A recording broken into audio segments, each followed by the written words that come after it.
لیکن ان پر دنیاوی عذاب کا ایک کوڑا جو ہے اللہ تعالی کی طرف سے اسی وقت برسا. دنیاوی عذاب دنیا میں رہتے ہوئے ختم نہیں کیا گیا. 37 برس بعد حضرت مسیح کے رفع سماوی کے 37 برس بعد سن 70 میں یہودیوں نے بغاوت کی رومیوں کے خلاف. رومی ٹائٹس جنرل تھا ایک، اس نے پھر جو حملہ کیا ہے 1,33,000 یہودی ایک دن میں قتل کیا یروشلم میں، اور ہیکل سلیمانی گرا دیا.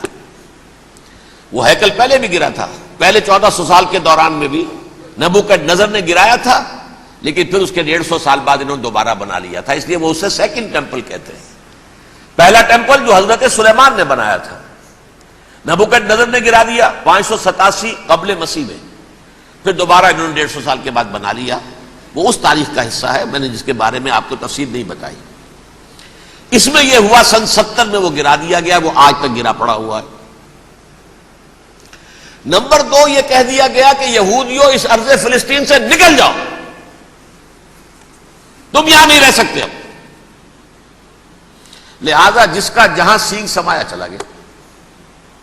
یورپ میں چلے گئے، ایشیا میں آ گئے، عرب میں آ گئے. یہ 3 قبیلے جو رات بھی میں نے عرض کیا تھا، بنو قینقاع، بنو نذیر اور بنو قریظہ، یہ وہاں سے آ کے مدینے میں آباد ہو گئے. جس کا جہاں سینگ سمایا، افریقہ میں، ہندوستان میں، جہاں چلے گئے.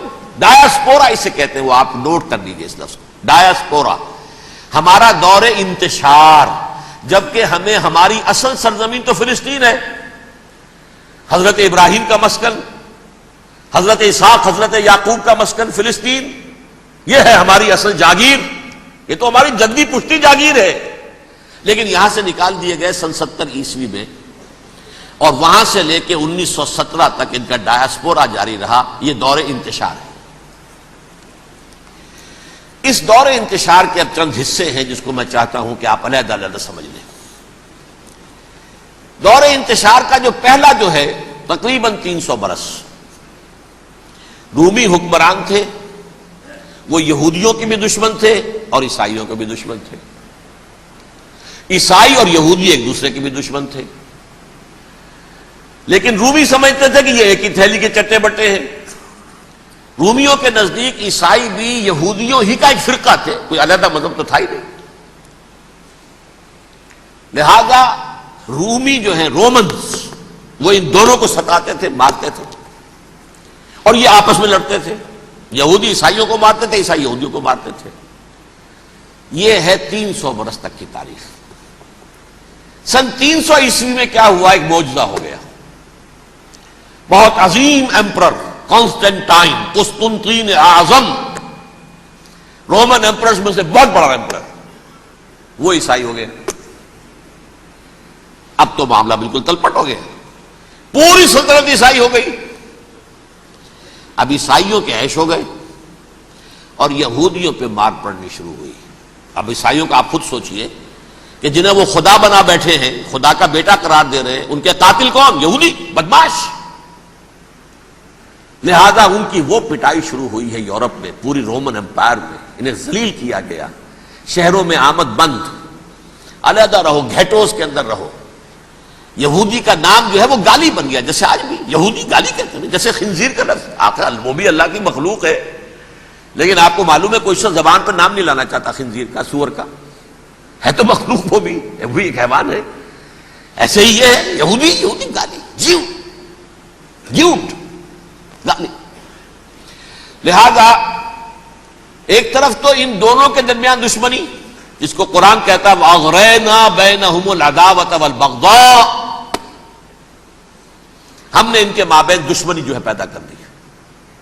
اور جب یہ پوری سلطنت عیسائی ہو گئی تو قافیہ تنگ ہو گیا یہودیوں کا. اب آئیے 571 عیسوی،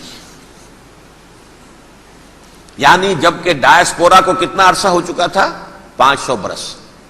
سن 70 سے شروع ہوا نا ڈایاسپورا، جب ٹائٹس نے گرایا ہے ہیکل کو اور نکال باہر کیا انہیں فلسطین سے. بھاگ جاؤ، یہاں ایک یہودی بھی نہیں رہے گا، فلسطین سے نکال دیے گئے. اس کے پورے 500 برس بعد سن 571 عیسوی میں حضور کی پیدائش ہوئی، ولادت باسعادت محمد الرسول اللہ صلی اللہ علیہ وسلم۔ 610 میں آپ پر وحی کا آغاز ہوا، لیکن حضور کے ساتھ ان کا معاملہ کیا رہا؟ اول تو جبکہ حضور ابھی مکے ہی میں تھے، یہودیوں نے ریشہ دوانیاں شروع کر دی حضور کے خلاف۔ قریش مکہ کو سکھاتے تھے، پڑھاتے تھے، ان سے یہ پوچھو، ان سے یہ پوچھو، انہیں اس طرح تنگ کرو، ان سے یہ امتحان لو، یہ آپ کے علم میں ہے۔ سورہ بنی اسرائیل میں، سورہ کہف میں وہ سوالات، جو امتحانی سوالات آئے تھے، ذوالقرنین کون تھا، اصحاب کہف کون تھے، تم رسول بنے پھرتے ہو تو بتاؤ، اور یہ روح کی حقیقت کیا بتاؤ، یہ ساری ریشہ دوانیاں کر رہے تھے بیٹھے ہوئے، ابھی وہیں پر حضور ابھی پہنچے بھی نہیں۔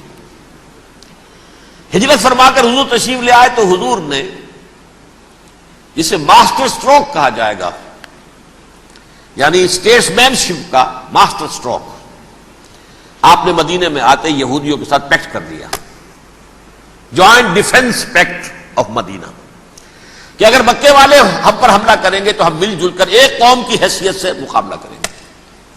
یہ میثاق مدینہ کہلاتا ہے، جس کے بہت غلط معنی پہنائے جا رہے ہیں آج کل۔ بہرحال میں موضوع میرا چونکہ یہ نہیں، میں ادھر نہیں جاؤں گا، لیکن ہوا کیا، ہر مرتبہ یہ خیانت کے مرتکب ہوئے،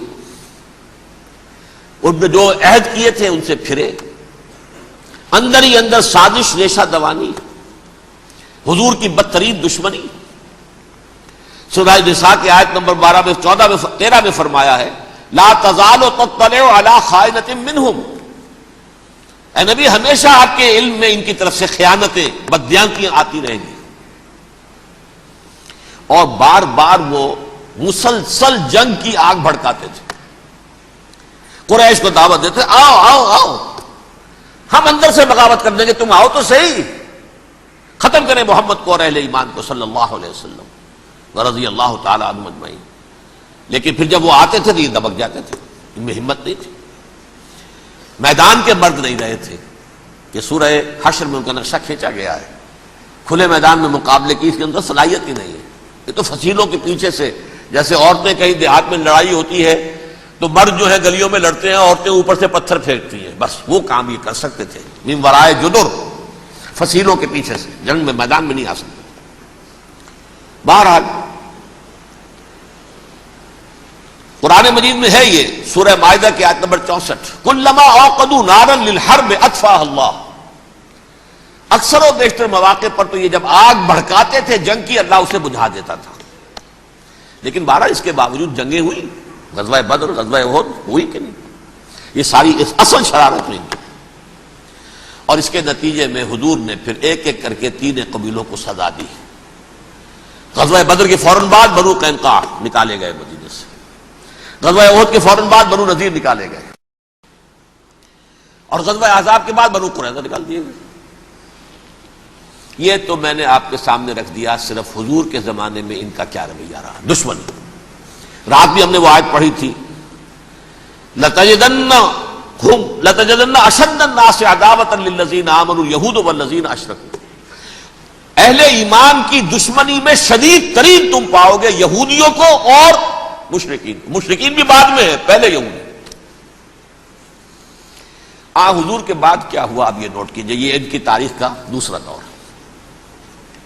حضرت عمر رضی اللہ تعالیٰ عنہ کا عہد خلافت ہے، بیت المقدس کا محاصرہ کیا گیا، فصیل بڑی اونچی، شہر اندر سے سیلف سفیشینٹ، حملے کا راستہ کوئی نہیں، محاصرہ طول کھینچ رہا ہے، لیکن ان کے پاس رسد بھی موجود ہے، پانی بھی موجود ہے، وہ دروازے بند کر کے بیٹھے ہوئے ہیں۔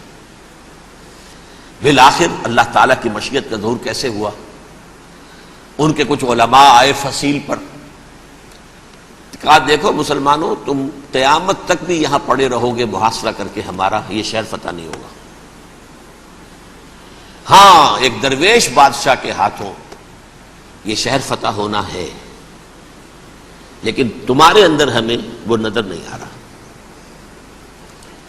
ابو عبیدہ بن الجراح رضی اللہ تعالی عنہ، امین هذه الامہ، ان کا فوراً ذہن گیا، وہ درویش بادشاہ مدینے میں بیٹھا ہوا ہے، عمر رضی اللہ تعالی، سے انہوں نے کھڑے ہو کر نشانیاں دیکھی ہیں، اپنی کتابیں کھولی، ہاں یہ وہی ہے، اچھا لو جی سرنڈر، شہر تمہارے ہاتھ میں۔ خون کا ایک قطرہ نہیں بہا اور بیت المقدس فتح ہو گیا۔